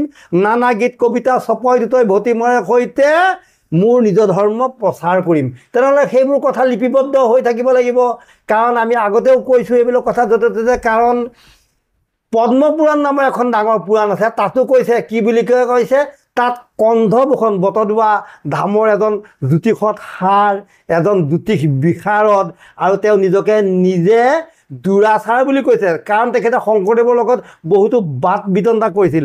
তেখেতৰ নাম হৈছিল সাৰ্বভৌম ভট্টাচাৰ্য তেখেতৰ নাম, আৰু তেখেতক কণ্ঠভূষণ বুলি কয়। তেখেতে কৈছে যে সাৰ্বভৌম ভট্টাচাৰ্য জ্যোতিষত সাৰ, দেৱী উপাসক আছিল লোহো দুৰাচাৰ, শংকৰৰ সংগে বহু বাদক কৰিলোঁ, বাদভংগ হৈয়া শাস্ত্ৰ পঢ়িবাক গৈলোঁ, কাশী দেশে বিপ্ৰশ্ৰেষ্ঠ চক্ৰৱৰ্তী নাম, চাৰি বেদ পঢ়িলোঁহো তৈতে অনুপাম, একদিনা গুৰুমুখ কৰিয়া শাশ্বত, কহিলন্ত গুইপ কথা জানিলোঁ মনত, পূৰ্ব দিশে নিজ শক্তি হৰি অৱতাৰ, নানা যশ ধৰ্মকৃতি ভকতি প্ৰচাৰ, নামত শংকৰ হৈব শুদ্ধ কুলে জাত, ব্ৰহ্মাহৰ ইন্দ্ৰ আদি জন্মিব তথাত, লোকৰ কুশল হেতু শান্ত মূৰ্তি ধৰ, তাহান চৰণে কৰোঁ কৌতি নমস্কাৰ। তেন্তে বিষ্ণুপুৰী সন্যাসীৰ প্ৰিয় শিষ্য ব্ৰহ্মানন্দ সন্যাসীয়ে কৈছিলে, এজন কন্ধভূষণ নামৰ এজন দ্বিজয় গৈ পেলাই শংকৰদেৱৰ লগত বাদ লাগিছিলে। বাদত হৰুৱাই, আমি আগতে কৈছিলোঁ, পণ্ডিত্য গুণৰে ব্ৰাহ্মণক বাদত হৰুৱাই কৰ্মকাণ্ডৰ অসাৰ্থকতা কৰিলা প্ৰমাণ, মল্ল নিপতিৰ তুমি হলা প্ৰিয় ভাজন, হাতী মাৰি ভুৰুকাত ভৰালা কৰি যতন, তোমাৰ সৃজনী সেই ভাগৱতৰ ৰস ভৰা, ৰচিলা এধাৰী মালা, কৃষ্ণ গুণ যশৰে ভৰা। এইজনেই হৈছে আমাৰ জগতৰ গুৰু শ্ৰীমন্ত শংকৰ। সেই শংকৰ জন্ম হোৱাৰ আগতে বহু বছৰ আগতে বিষ্ণুপুৰী সন্যাসীক কৈ থৈ গৈছিল যে নাম আদি গামেৰে সকাৰ আদি নামেৰে ভগৱানে আহি পেলাই নিজে অৱতাৰ ধাৰণ কৰিব, এজন ব্ৰাহ্মণে আহি খবৰ দিব। সেইকাৰণে এই যিখিনি কথা আপুনি উপস্থাপন কৰিলে, এইখিনি কথা যদি সঁচাকৈ কৰিছে, আৰু সঁচাকৈ নহ'ব কিয়, কাৰণ এইখিনি ওলাই গৈছে, আৰু এইখিনি কথা হয় তেখেতসকলে নহয় বুলি প্ৰতিবাদ কৰক যে এইখিনি আমাৰ নহয়, তেতিয়া প্ৰমাণ দিয়ক। আৰু তেতিয়া যদি হয়, কিন্তু তেখেতসকলে প্ৰমাণ দিব নালাগে নহয়, প্ৰতিবাদ কৰিব নালাগে নহয় বোলে, তেখেতসকলে লিখিহে প্ৰচাৰ কৰিছে। তেনেহ'লে এইটো বৰ ভাল কাম কৰা নাই। কাৰণ কলি যুগত যেতিয়া এইবিলাক মানে কি হ'ব, ভাগৱতৰ দ্বাদশত যুগ ধৰ্ম নিৰ্ণয়ত নিৰূপণ কৰি থৈছে। কাৰণ এইবিলাক কলি যুগত হ'ব, নিজেই ভগৱান বুলি ক'ব। পণ্ডকৰ কথা অথনি আমি আহি গ'ল, সেইকাৰণে তেনেকুৱাকৈ হ'ব। তেনেহ'লে এই বস্তুটো বৰ হেৰি হ'ব, কাৰণ শংকৰদেৱে নিজে কৃষ্ণৰ কিংকৰ বুলি কৈ আছিলে। আজিলৈকে কোনেও নিজে ইমানবোৰ কৰিলে, ইমানবোৰ দিলে অসমবাসীক, মানে তেওঁ দিবলগীয়া একো নাই আৰু। কাৰণ তেনেকৈ ইমানখিনি দিয়াৰ পিছত তেওঁ নিজে কৃষ্ণৰ কিংকৰ বুলি কৈছে। মাধৱদেৱে মূৰ্খমতী বুলি কৈছে, দাসৰো দাস টানৰ দাস ভৰিলোঁ আমি বুলি কৈছে। তেনেহ'লে আমি সামান্য এটা কাম কৰিব, একেপাত কাঁড়েৰে 7টা হৰিণ মাৰিলোঁ, লোকক নকৰিলোঁ লাজে, ছমাহ খাপ দি নিগনি পোৱালি এটা মাৰিলোঁ, তাতে ধনঞ্জয় ঢোল বাজে বুলি কৈছে। তেনেহ'লে আমাৰ ইমান বৃহত্তৰ কৰ্ম কৰি গুৰুজনাই কৃষ্ণৰ কিংকৰ, দাসৰো দাস টানৰ দাস ভৰিলোঁ আমি, মাধৱদেৱে নিজকে মূৰ্খমতী কৈছে।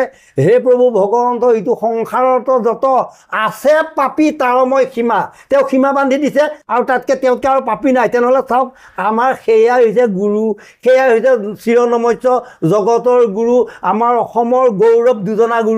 দুজনা নহয়, এজনা গুৰু। কাৰণ তেওঁ আমাৰ মাধৱ পুৰুষ, আমাৰ প্ৰপন্ন শিষ্য, গুৰু শিষ্যৰ কি মহামিলন অৰ্জুন কৃষ্ণৰ দৰে। তেনেহ'লে আমাৰ এই দুজনে কেতিয়াও কোনো ঠেগাত পোৱা নাই। আমাৰ ভকতসকলে শংকৰ মাধৱৰ যিমানখিনি পাইছে তাতে সন্তুষ্ট। কৃষ্ণ প্ৰভুজনা। আৰু এভাগ কথা আপুনি প্ৰকাশ কৰক যে কৃষ্ণগুৰু সেৱাশ্ৰমৰ যি আমাৰ প্ৰেমানন্দ বাপজনা, এই প্ৰেমানন্দ বাপজনাই নিজকে কল্কি অৱতাৰ বুলি কৈছে। অৱশ্যে এইটো অসম হয়, স্বয়ম্ভু বুলিয়ে ক'ম আমি, স্বয়ম্ভু কল্কি অৱতাৰ। কাৰণ পূৰ্বতে কোনো ধৰণৰ তাৰ লিখা নাই, তথ্য নাই, সিদ্ধান্ত নাই, লিখা নাই, লিখা নাই, আৰু কোনো লীলা অৱতাৰ নাই। লীলা অৱতাৰ নাই। গতিকে তেখেতৰ জীৱন প্ৰণালীত আৰু লগতে বিশেষকৈ তেখেতৰ পত্নীও দেই, কাৰণ এতিয়াৰ ভাষাত ক'বলৈ গ'লে তেখেতৰ ভাষাত কল্কিৰ পত্নী, বৰ্তমান স্বয়ম্ভূ কল্কিৰ পত্নী। গতিকে তেওঁলোকক আদৰ্শ হিচাপে লৈ তেওঁলোকৰ ভকত সমাজে চলে। গতিকে বাহ্যিকতাত তেওঁলোকৰ আদৰ্শ কেনে হোৱা উচিত বুলি আপুনি ভাবে? এইটো বৰ ডাঙৰ প্ৰশ্ন, কাৰণ ভগৱান হ'লে ভগৱানৰ যিখিনি গুণাগুণ থাকিব লাগিব সেই গুণাগুণখিনি ভকতে দেখিব।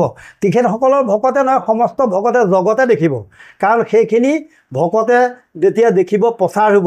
কাৰণ তেখেতে যেতিয়া ভগৱান বুলি নিজকে কয় তেতিয়া ভগৱন্তৰ দৰে থাকিব লাগিব, আৰু তেখেতৰ লোভ মোহবোৰ থাকিব নোৱাৰিব। লোভ মোহ দুহু বা সততে নচৰাই ৰাখোঁ ৰাখোঁ এই সদাখিব বুলি কৈছে। আৰু গৃহস্থী আইগৰাকীও তেনেকুৱা ভকত হ'ব লাগিব, আৰু সীতাৰ দৰে সাধ্যী হ'ব লাগিব, লক্ষীৰ দৰে পতিব্ৰতা হ'ব লাগিব। লক্ষীৰ হৃদয়ে চাৰু কৃষ্ণৰ নিবাস থান, মুখ নয়নৰ পান পাত্ৰ, দিকপাল সমস্ত আশ্ৰয় যাহাৰ বাহু, ভকতৰ পাদপদ্ম মাত্ৰ।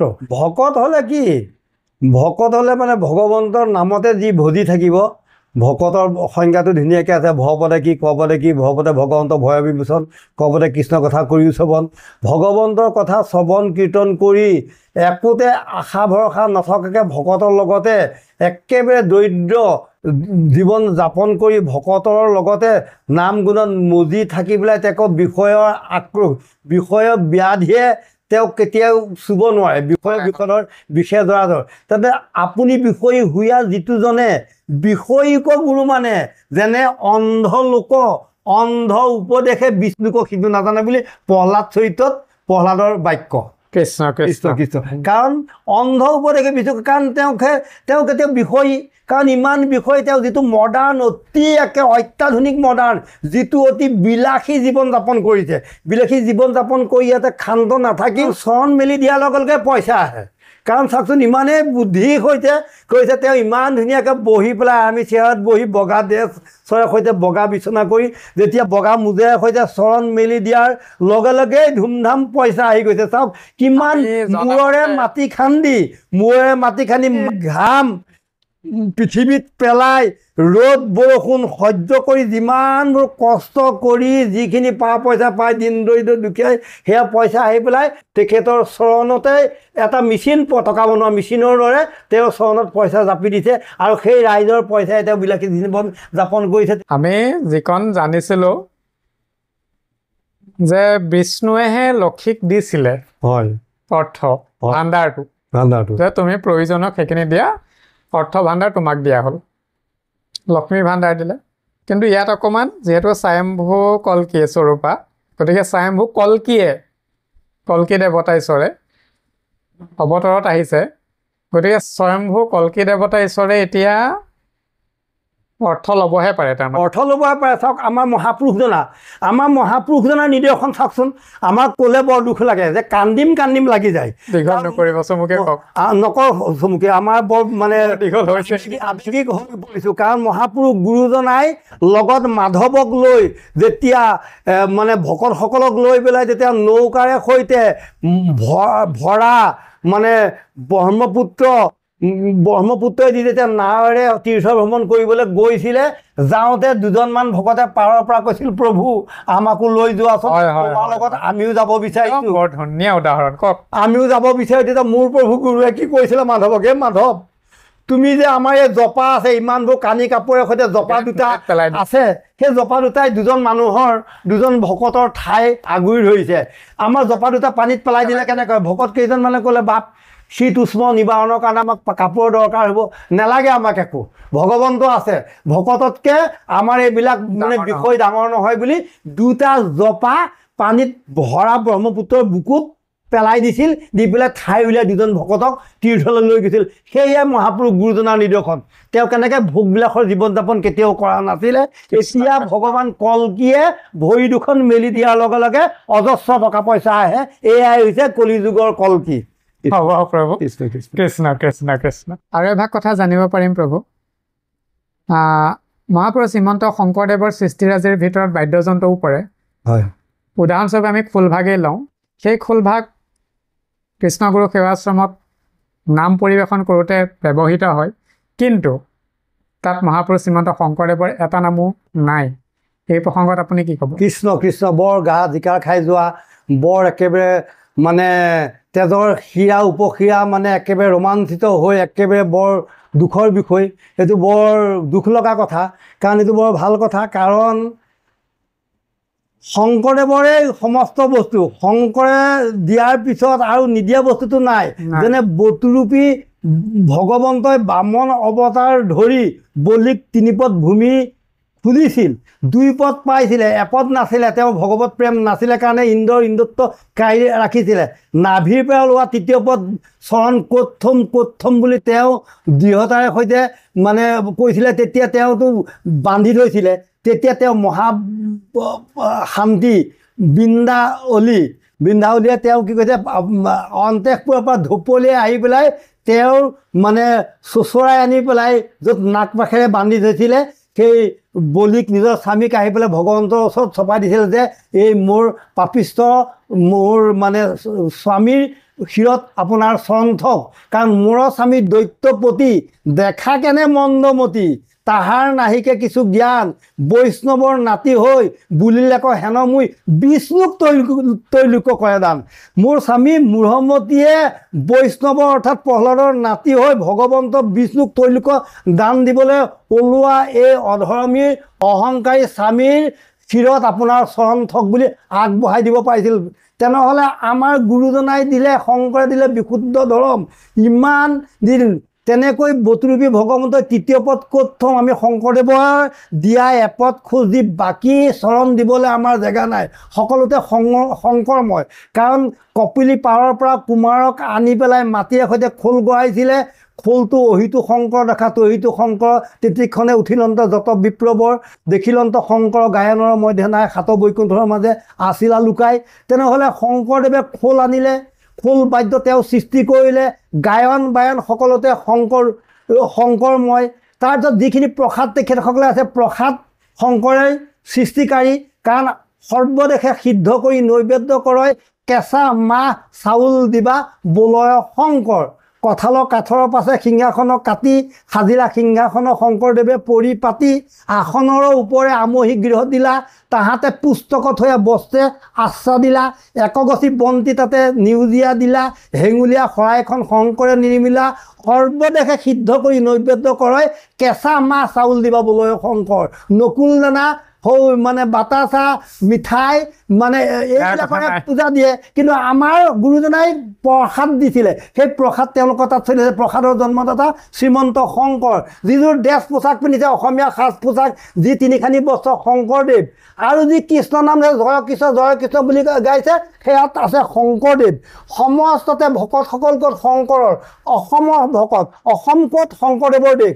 শংকৰ আমাৰ প্ৰাণ। যেতিয়া সকলো শংকৰময় হয়, যেতিয়া কৈলাশত আছিলে চামুণ্ডা গোসানী, তোমাৰ নাম আছিলে সতী, স্বামীৰ ভাগ নেদেখি প্ৰাণকো তেজিলা, এই জন্মে হলা পাৰ্বতী। তেনে দক্ষ যজ্ঞত সতীয়ে নিজৰ স্বামীৰ যেতিয়া তাত ভাগটো নেদেখি তেওঁ প্ৰাণ ত্যাগ কৰিছিল, তেতিয়া আমাৰ যিসকল শংকৰপ্ৰেমী ৰাইজ, অসমবাসী শংকৰময় ৰাইজসকলে কৃষ্ণক চিনি পাবলৈ শংকৰদেৱৰ অসমীয়া ৰাইজৰ আদৰ্শৰাজি জানি পেলাই তেওঁলোকে মানে অৰুণ দত্তদেৱ অৰ্থাৎ প্ৰেমানন্দক বিচাৰি গৈছে। দেখি পেলাই তাত দেখোন শংকৰদেৱৰ আদৰ্শৰাজি তেওঁলোকে তাত লৈছে, হয়, কিন্তু মনা নাই। তোমাৰ বাৰীৰে বাঁহগাজ আনি তাৰা কৰিলোঁ খৰিছা, তোমাতে সলাই ধান দুল লৈছোঁ, কথাটো মন কৰিছা। আমাৰ গুৰুজনাৰ বস্তুখিনিকে নি পেলাই তেওঁলোকে পোহাৰ বনাইছে। কাৰণ ভাৰতৰ হাততো আছে অনেক দোকানী, নিচিনে কিনিলে কোনো মিলিব বিঘিনী, যাতে তাতে নথাকৈ হৰি ভক্তি ৰত্ন, মহন্ত দোকানী ৰাখে কৰি মহাযত্ন। মহন্ত দোকানী হ'লে মহাপুৰুষ গুৰুৰ গুণৰাজিবিলাক ৰক্ষা কৰিব। কাৰণ আমি যদি শংকৰদেৱক পাহৰি যাওঁ, যদি পশ্চিমৰ আমাৰ মানে কলিকতাৰ মানে যিসকলে স্বামী বিবেকানন্দক যেনেকৈ মানিছে, আৰু তেনেকৈ শংকৰদেৱক আমি অসমীয়া সমাজে মানিব লাগিছিল। নাই মনা, নাই জনা, কাৰণ আমি শংকৰদেৱক পাহৰি গৈছোঁ। কিন্তু শংকৰদেৱক আমি অসমীয়া সমাজে চিনাকি দিব লাগিব, কিন্তু আমি চিনাকি দিব নোৱাৰাটো বৰ দুৰ্ভাগ্যৰ বিষয়। প্ৰভু কৃষ্ণ। আমি বৰ দীঘলীয়া নকৰিম, দুটামান কথা স্পষ্ট জানিব বিচাৰিম। আপুনি কথাখিনি আপুনিতো শাস্ত্ৰৰ পণ্ডিত বুলিয়ে মই কওঁ, আৰু যিহেতুকে বিভিন্ন শাস্ত্ৰৰ পৰা আপুনি ইমান দীঘল দীঘল ব্যাখ্যা আনি পেলাই প্ৰকাশ কৰে সময়ৰ কাৰণেহে মই ছুটি কৰিবলৈ কওঁ জানিবলৈ মোৰো ইচ্ছা থাকে মইতো বাৰু ব্যক্তিগত বিচাৰ হিচাপে আপোনাৰ পৰা লওঁৱেই সেইখিনি যিহেতুকে এইটো এটা প্ৰকাশৰ মাধ্যম গতিকে দীঘলীয়া সময়ৰ কাৰণেহে দীঘল হোৱাটো নিবিচাৰোঁ এতিয়া কথাটো হ'ল যে স্পষ্টবাদিতা অকণমান আপোনাৰ পৰা মই বিচাৰিম যে আমি সেই প্ৰেমানন্দ প্ৰভুক যি নিজে গুৰু বুলি কৈ আছে আৰু গুৰুৰ সেই গুণখিনি তেখেতৰ গাত আপুনি দেখিছেনে নাই স্পষ্টকৈ কওক কৃষ্ণ বৰ ভাল প্ৰশ্ন গুৰু কিন্তু আমি তেখেতৰ সেৱক নহয় কাৰণে গুৰু নাই দেখা বুলি কৈছোঁ হয় তেখেতসকলে কিন্তু গুৰু বুলি কৈছে আমি গুৰু বুলি কেতিয়াও ক'ব নোৱাৰোঁ গুৰু কাৰণ জগতৰ ঈশ্বৰ নুহুব নুপুজিব আৰু অইন কেতিয়াও মানে কৰ্ণৰ সমান বুলি যেনেকৈ বীৰ কয় আমাৰ শংকৰ হৈছে আমাৰ গুৰু আৰু সেই গুৰু হৈয়ে থাকিব কাৰণ এজন আব্দুল ছাটাৰ কোন আছিল মই নামটো পাহৰিছিলোঁ এজন মানে ভাল কবিয়ে কৈ গৈছিলে মুছলমান কবিয়ে কৈছিলে অসমীয়া সাৱধান সাৱধান কদাচিতো নকৰিবা শংকৰক অপমান অৰ্থাৎ শংকৰদেৱৰ গুণাদিবিলাক তেখেতসকলে লৈ পেলাই মহাপুৰুষ গুৰুজনাক অপমানহে কৰিছে আৰু সেইকাৰণে অপমান কৰাটো আমাৰ অসমীয়া মাতেই কেতিয়াও সহ্য নহয় ঠিক আছে আৰু এইটো কথা স্পষ্ট হ'ল ইয়াৰ লগতে আৰু এভাগ কথা জানিব বিচাৰিম স্পষ্টকৈ সৰুকৈ উত্তৰভাগ দিব তেখেতে যি কল্কি অৱতাৰ বুলি ক'লে নিজকে সেইটোত আপুনি তেখেতক কি বুলি ক'ব কৃষ্ণ এইখিনি এটা ভুৱা মতবাদ এটা কৰি অন্ধ যিটো মানে বাদ সেইবিলাক দি পেলাই তেওঁলোকে অহংভাৱ লৈ পেলাই তেওঁ কি কৰিছে গুৰু বুলি নিজকে কৈছে আৰু ভগৱন্তক ভগৱান বুলি ভাবিলেও ভগৱন্তই সেই ৰূপটো সম্বৰণ কৰে কাৰণ যেতিয়া নিজৰ মাতৃয়ে দেখি পালে পাই পেলাই তেওঁ কি কৰিলে ভগৱান বুলি ভাবিছিল পিতৃক মই যশোধা মোৰ পুত্ৰ স্বামী বজৰ সবে অধিকাৰী আমি হেন অহম্মদ সদায় কৰোঁ জাহাত মায়ত উপজো মৰোঁ তেতিয়া ভগৱন্তই দেখিলে যে বিষ্ণু জ্ঞান মোক জানিলা সতী কৰিলা বৈষ্ণৱী মায়া বিস্তাৰ গুচিল বিষ্ণু জ্ঞান যশোধাৰ কৃষ্ণত পুত্ৰ বুদ্ধি ভৈলা জাত ধূলা জৰাই তুলি লৈলা কলাত পাৰন্ত চুমা মুখে স্তন দিয়া মোৰ আউৰি লৈ গোটেই যা ভগৱন্তই নিজে মই ভগৱান নহয় বুলি কোনোবা জেগাত কৈছে আৰু তেখেত ভগৱান নহয়েই তথাপিও আৰু ফুলজাৰি মাৰিছে মই ভগৱান বুলি যেনে পণ্ডকৰ এইটো অহংকাৰ পণ্ডকে যেনেকৈ ভাবিছিল ঠিক আছে আপুনি স্পষ্টবাদিতাৰে প্ৰকাশ কৰিলে তথাপিতো মই এটা সংযোগহে কৰিব বিচাৰিম আমি সামাজিক মাধ্যমত ইতিমধ্যেই দেখিছোঁ যে প্ৰেমানন্দ প্ৰভু ঈশ্বৰজনাই তেখেতে নিজকে ঈশ্বৰক কৈছে কাৰণে আমিও সেইটো এতিয়া সম্বোধনৰ কাৰণে কৈছোঁ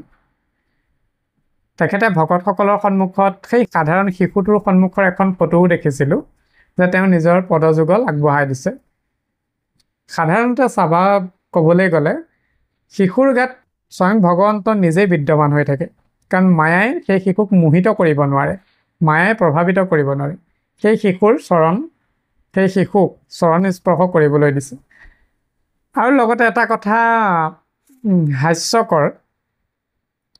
হাস্যকৰটো হ'ল এইটোৱে যে আমি যিমানখিনি এতিয়া অলপমান চাইছোঁ চোৱাওঁতে মেলোঁতে দেখিছোঁ যে তেওঁ যিমান ঠাণ্ডা গৰম নহওক কিয় তেওঁ মোজাযোৰ পৰিধান কৰি থাকে আৰু সেই ভকতক তেওঁ পদযুগল আগবঢ়াই দিয়ে সেৱা কৰিবৰ কাৰণে নিজকে গুৰু আখ্যা দি কিন্তু মোৰ হাস্যকৰ এটা কথা এইটোহে যে সেই ভকতক যি নিজে গুৰু বুলি মানি ভকতক পদযুগল আগবঢ়াই দিয়ে পৰিধান কৰি থাকে বগা মোজা সেই ভকতৰ পৰা কিবা বীজাণু আহিব বুলি ভয় কৰে নেকি যে মোজাযোৰ সকলো সময়তে পৰিধান কৰি থাকে কৃষ্ণ কৃষ্ণ বৰ সুন্দৰ বৰ একেবাৰে ভিতৰলৈকে আপুনি চাই পেলাই প্ৰশ্ন কৰিছে আমি এই প্ৰশ্নত কি ক'ম আপুনি যিটো ভাবিছে এইটো শুদ্ধ সত্য কথা কাৰণ ভকতে চৰণ যদি আগবঢ়াই দিয়ে চৰণ চুই কৰিমে সেৱা বুলি কয় ভগৱন্তৰ চৰণ কাৰণ সেই চৰণ চুবলৈ কয় আৰু সেই চৰণত যেতিয়া তেওঁ বগা মোজা পিন্ধি আছে অৰ্থাৎ ভকতে চুলেই মানে যেনেকৈ এতিয়া মানে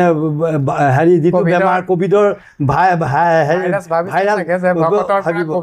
আৰু তেতিয়া ভগৱন্তৰ তেনেকৈ মানে যদি ভগৱন্তক বুলি নিজে ভাবিছে বিকাৰ মুক্ত আৰু তেওঁ ভৰি দুখন কেতিয়াও কৈছে আউনীতি অধিকাৰৰ কথাটো বাৰে বাৰে আনিছে মানে হেৰিবিলাকত আমি ভিডিঅ'বিলাকত পাইছোঁ আউনীতি অধিকাৰ ইমান ডাঙৰ মানে ডক্টৰেট আৰু ইমান পণ্ডিত এখন মানে ৰাজকীয় সন্মানেৰে সৈতে যিখন সত্ৰ চলি দিছে তেওঁৰ যিটো বেশভূষণ ধুনীয়াকৈ আছে আৰু তেখেতে কেতিয়াও ভৰি দুখন তেনেকৈ আগবঢ়াই সেৱা কৰা আমি ক'তো দেখা নাই।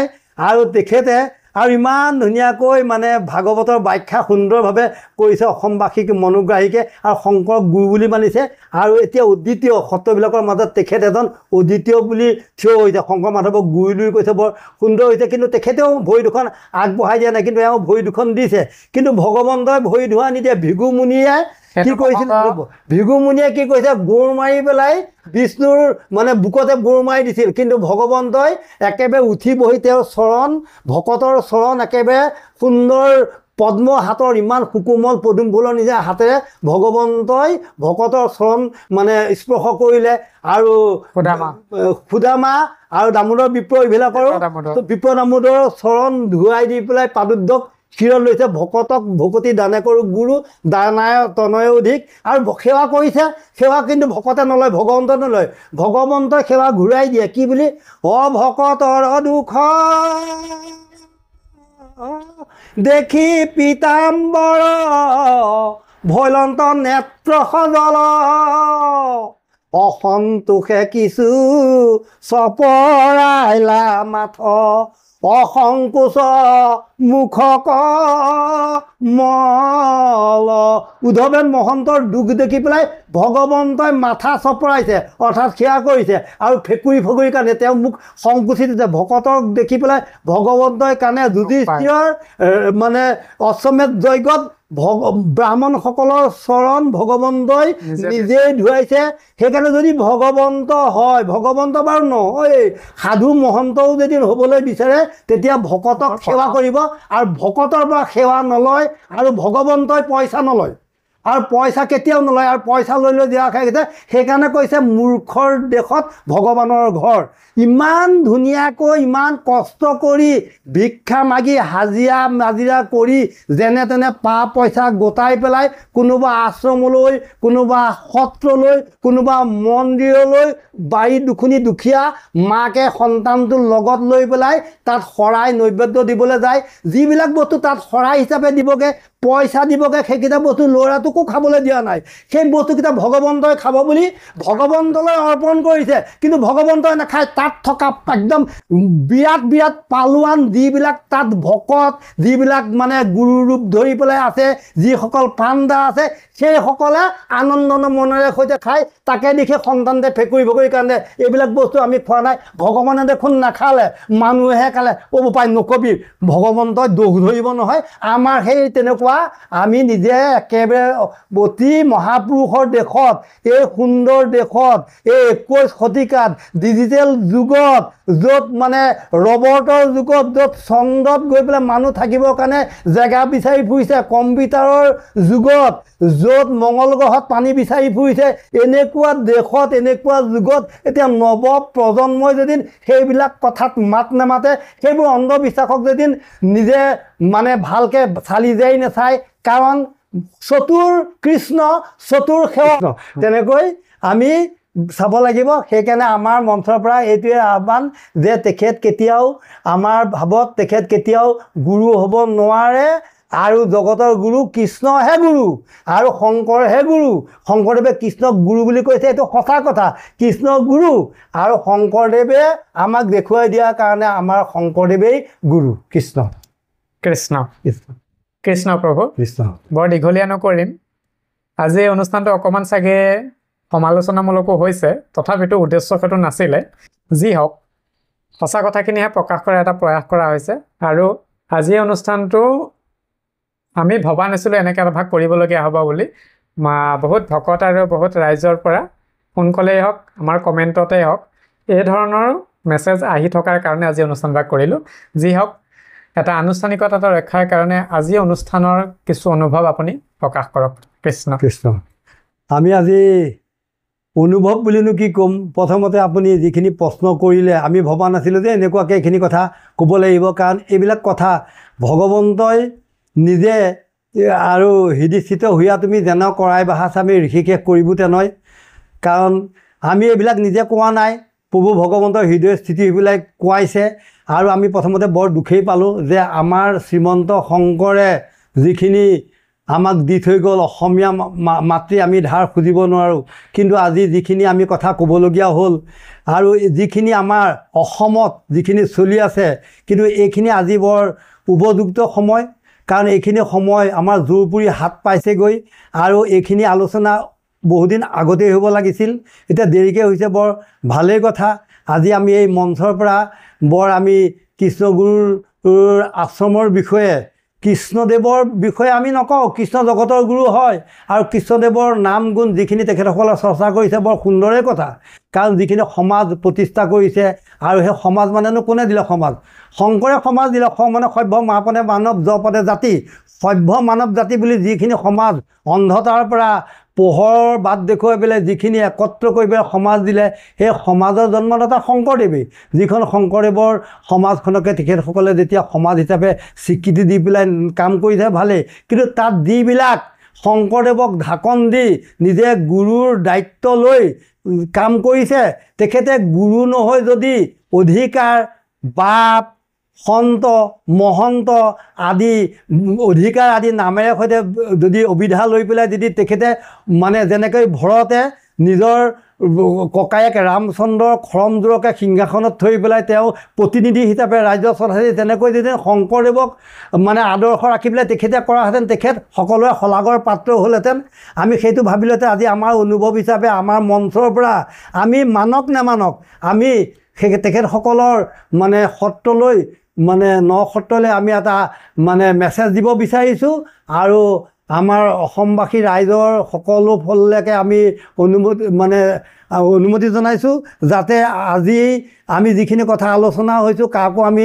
আক্ৰমণসূচকো কথা কোৱা নাই যিখিনি দুখ লাগে এইখিনি আমাৰ কথা নহয় সকলো অসমবাসীৰ কথা আৰু সকলো অসমবাসীয়ে মনত দুখ পাইছে মনত বেজাৰ পাইছে আৰু এতিয়া তেখেতসকলে কাম কৰি যাওক আৰু সেই সত্ৰত আমাৰ শংকৰদেৱৰ নাম য'ত মানে লুকাই আছে সেই নাম মানে উজ্জ্বলাই তোলক আৰু শংকৰ মাধৱৰ নামেৰে সৈতে তেখেতসকলে কাম কৰক আৰু নিজকে ভুৱা ভগৱান কল্কি আদি নাম কৰি পেলাই যাতে অসমৰ মানুহখিনিক বিভ্ৰান্ত নকৰে মতিভ্ৰম নকৰে আৰু এই যদি মতিভ্ৰম বিভ্ৰান্ত হৈছে তেতিয়া চকু থাকলে নহ'বা কণা বোলে খাব খোজা যদি তিয়াই আনা এটা কাছই কৈছিলে আৰু এটা তেখেতসকলে কিনো কৰিছে আৰু শংকৰ মাধৱৰ যদি নাম আছে আৰু শংকৰ মাধৱৰ নামত যদি তেওঁলোকে কালিমা খনা নাই আৰু শংকৰ মাধৱৰ যদি তেওঁলোকে কপিৰাইট কৰা নাই তেখেতসকল জবাবদেহি হ'ব লাগিব আৰু এইটো অধিকাৰ তেওঁলোকক কোনে দিলে আৰু এইখিনিৰ কাৰণে অসমবাসীৰ আগত মানে তেওঁলোকে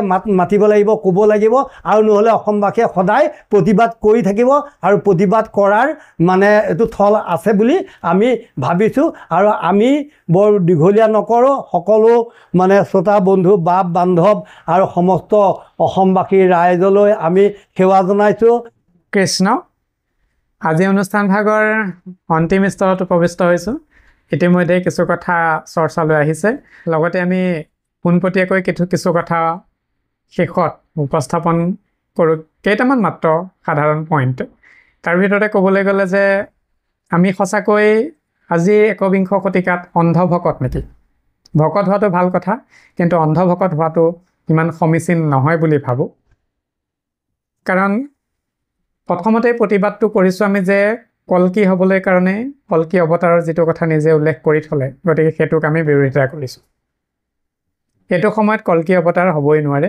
আৰু গৃহবাসত থাকি কল্কি অৱতাৰ হ'ব নোৱাৰে লগতে স্থান কালৰ কথা আছে গতিকে এতিয়া সেই স্থান আৰু কাল নহয় দ্বিতীয়তে গৃহস্থত থাকি পেলাই মই সেই আইগৰাকী প্ৰেমানন্দ প্ৰভুৰ আইগৰাকীক পৰা সেইটো কথা জানিবলৈ বিচাৰিম যে সেই আইগৰাকী পূৰ্বতে তেনেকুৱা খবৰ আছিলে নেকি যে যেনেকৈ দাপৰ যুগত শ্ৰীকৃষ্ণৰ লগত ৰুক্মিণী আছিলে তেতা যুগত ৰামৰ লগত সীতা হিচাপে আছিলে বিষ্ণু অৱতাৰত লক্ষ্মী হিচাপে আছিলে নাৰায়ণৰ অৱতাৰত মহামায়া হিচাপে আছিলে গতিকে এতিয়া তেওঁ সেই আইগৰাকী সেই মহামায়া সেই লক্ষ্মী সেই সীতা বা সেই ৰুক্মিণী হয় নেকি সেই কথা অকণমান জানিব বিচাৰিম আৰু লগতে এভাগ কথা প্ৰকাশ কৰিব বিচাৰিম যিহেতুকে মহাপুৰুষ শ্ৰীমন্ত শংকৰদেৱৰ আদৰ্শৰে অনুপ্ৰাণিত এই ভাৰতভূমি লগতে এই অসম ভূমি বিশেষকৈ নৱবৈষ্ণৱ ধৰ্ম পৰম্পৰা আৰু ইয়াৰ পৰা যিখিনি বস্তু কপি কৰিছে সেই কপিখিনিত নিজৰ হাতৰ কলমেৰে যে প্ৰকাশ কৰিলে তাৰ তথ্যখিনি যদি আমাৰ সমাজলৈ আগবঢ়াই দিয়ে তেতিয়াহ'লে আমি সকলোৱে উপকৃত হ'ম আৰু শেষত আমি ধন্যবাদ জনাম সেই আশ্ৰমলৈ যে তাত শ্ৰীকৃষ্ণ দৰ্শনৰ কিছু কথা প্ৰকাশ পাইছে আৰু কৃষ্ণ দৰ্শনক আগস্থান দিয়া হৈছে। তাৰ কাৰণে আমি সেই অনুষ্ঠান ভাগলৈ কৃতজ্ঞতা জ্ঞাপন কৰিছোঁ আৰু ধন্যবাদ জ্ঞাপন কৰিছোঁ যে আমি সেইখিনি গ্ৰহণ কৰি লৈছোঁ যে য'ত কৃষ্ণ দৰ্শন প্ৰকাশ পাইছে। কিন্তু এইটো নহয় কোনো এজন ব্যক্তিয়ে সত্ৰৰ অধিকাৰীয়ে হওক বা বিষয়বাবত থকা হওক তেওঁ নিজকে কেতিয়াও গুৰু হিচাপে মান্যতা দিয়া নাই, যিটো প্ৰেমানন্দ প্ৰভুৱে নিজকে গুৰু হিচাপে নিজৰ ভাষ্যই প্ৰকাশ কৰিছে। গতিকে সেইটোৰ অলপমান স্পষ্টীকৰণ যদি দিয়ে তেতিয়াহ'লে আমি উপকৃত হ'ম। গতিকে সামগ্ৰিকভাৱে আলোচনাখিনি মূল উদ্দেশ্য এইখিনিয়ে আছিলে। গতিকে নিশ্চয় চাগে ইয়াৰ উত্তৰখিনি আমি সামাজিক মাধ্যমৰ থ্ৰুৱেদিও পাম বুলিও আশা কৰিছোঁ। যদি আমাৰ লগত পোনপটীয়াকৈ বহিব বিচাৰে তেন্তে হ'লে আমি সাজু আছোঁ সেই অনুষ্ঠানলৈ আমাক আমন্ত্ৰণ দিব বুলিও আমি প্ৰকাশ কৰোঁ, যিহেতুকে আমি যোগাযোগ কৰিছিলোঁ কিন্তু আমাৰ যোগাযোগ এক প্ৰকাৰে চলে বলে কৌশলে প্ৰত্যাখ্যান কৰা হৈছে। গতিকে আমি পুনৰবাৰ সেই যোগাযোগলৈ নাহিম, কিন্তু এই কথাখিনি আমি জনমানসত প্ৰচাৰ কৰা এটা প্ৰয়াস কৰিলোঁ। আগলৈও এনেধৰণৰ কিছু কথা আলোচনা প্ৰয়োজন সাপেক্ষে হ'লে আমাৰ ষ্টুডিঅ'ৰ মাধ্যমেৰে প্ৰকাশ কৰা হ'ব। গতিকে আজি অনুষ্ঠান ভাগ ইমানতে সামৰিছোঁ। কৃষ্ণ কৃষ্ণ শংকৰ গুৰু হৰিৰাম।